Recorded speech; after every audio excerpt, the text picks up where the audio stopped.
High, আজ international women's day. আর এই মাসটা হচ্ছে উইমেন্স হিস্ট্রি মান্থ। তাই এই মাসের শুরুতেই ভেবেছিলাম যে এই মাসটাতে অন্তত একটু চেষ্টা করব যে ফিমেল অথর উইমেনদের লেখা বই পড়তে এই মাসটাতে।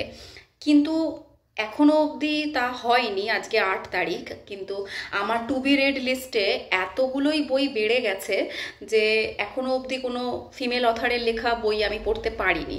কিন্তু আমার এত বছরের জীবনে আমি বেশ কয়েকজন লেখিকাকে পড়েছি, সেগুলো নিয়েই আজকে একটু বলবো। আপাতত আমি 10টা বই বার করলাম আমার শেলফ থেকে, যেগুলো একটু বেছে বেছে বার করলাম।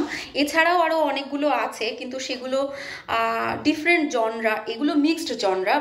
বেশিরভাগগুলো যেগুলো বার করেছি সেগুলো written by women, and the stories are also about women. তো that's why I chose this once.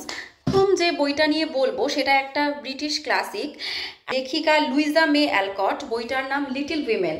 বইটা বেশ ফেমাস। এই গল্পটা 4টে বোনকে নিয়ে, যারা 4টে বোন হলেও ওরা একে অপরের থেকে ভীষণ আলাদা, এবং সেই যুগে সেই সমাজের সাথে কি করে ওরা মানিয়ে নিল, কি করে একে অপরের সাথে থেকেও ডিফারেন্ট লাইফ লিড করলো, সেটা নিয়েই কাহিনীটা। অসাধারণ গল্প। আমার মনে হয় না আমি জীবনে এই কাহিনী ভুলবো বলে, এতটাই অসাধারণ। দ্বিতীয় যে গল্পটা সেটা হচ্ছে the girl on the train. এটাও ভীষণ ফেমাস। এটার লেখিকা পাওলা হকিন্স। একটা থ্রিলার বটে এটা, কিন্তু এর মধ্যেও বেসিক মেন যে প্রটাগনিস্ট সেটাও একটা মেয়ে, তার জীবনকে কেন্দ্র করে এই ঘটনাটা। 3 নম্বর বইটা সেটাও একটা মহিলার লেখা বই, আর আমাদের একজন ভারতীয় মহিলার লেখা বই। তার এই একটাই বই তিনি এখন অবধি লিখেছেন। তিনি হচ্ছেন শাহিন ভাট, আর বইটার নাম I have never been unhappier. Shaheen Bhatt is basically Alia Bhatt sister, elder sister. আর ও এই বইটা লিখেছে কারণ ও ছোটবেলা থেকে ডিপ্রেশনে ভুগতো, আর সেই ডিপ্রেশনের সাথেও কি করে কোপ আপ করেছে, সেই ডিপ্রেশন থেকে কি করে উঠে এসেছে, ওর ফ্যামিলি কি করে হেল্প করেছে।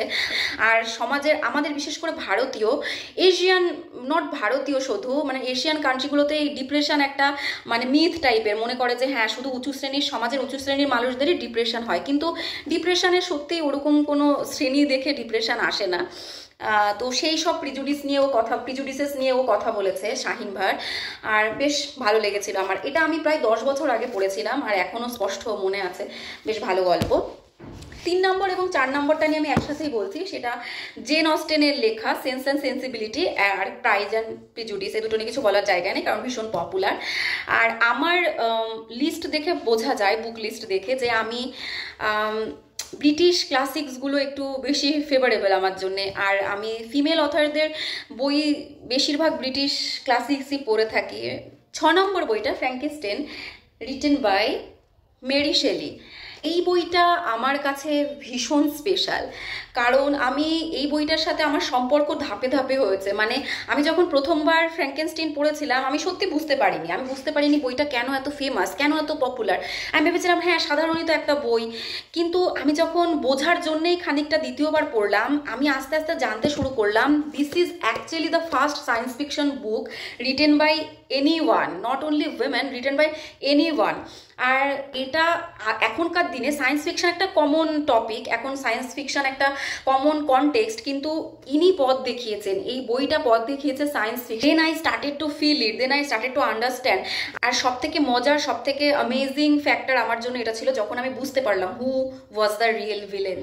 নেক্সট যে বইটা সেটাও একটা ব্রিটিশ ক্লাসিক্স, তার নাম Wuthering Heights, written by Emily Bronte. এটাও ভীষণ ফেমাস। এমিলি ব্রন্টে অসাধারণ লেখিকা। তো এটা একটা অ্যাকচুয়ালি রোমান্টিক স্টোরি।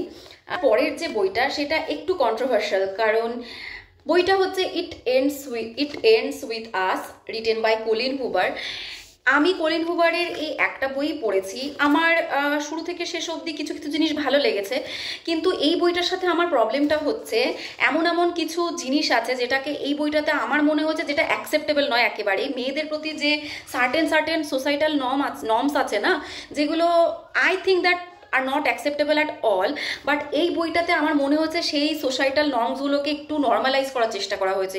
যে এই জিনিসগুলো নর্মাল, একটা মানুষের মধ্যে এই চরিত্রগুলোও থাকতে পারে, একটা মানুষের মধ্যে এই জিনিসগুলো একটু একটু করে থাকলে সেই মানুষটা খারাপ হয়ে যায় না। বাট নো, সেই মানুষটার মধ্যে যদি ওই জিনিসগুলো থাকে তাহলে বলতেই হবে যে সেই মানুষটা অ্যাকচুয়ালি খারাপ। তো হ্যাঁ, এই বইটার সাথে আমার একটু আছে। বাট নেক্সট বইটা হচ্ছে Unfinished, written by Priyanka Chopra Jonas.